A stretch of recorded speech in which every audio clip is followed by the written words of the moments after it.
name is Espoir Muramira. I'm a community liaison officer in the Nyungwe Management Company.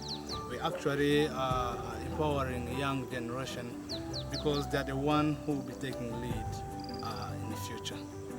Everyone, my name is Gabriel and today I'm feeling well because of the sun's in conservation.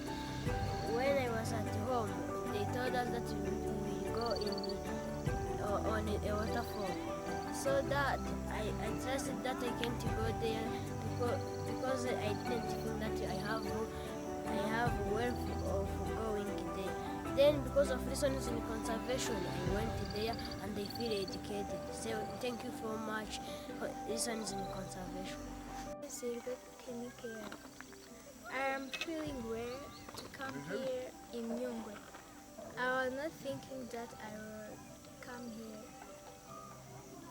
but I can because of reasons in conservation. Thanks.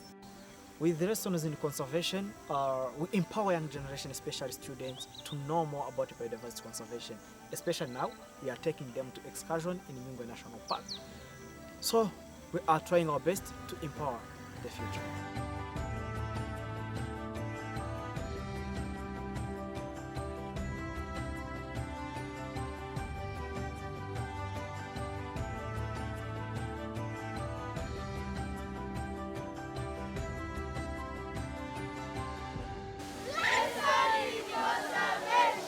Who are we?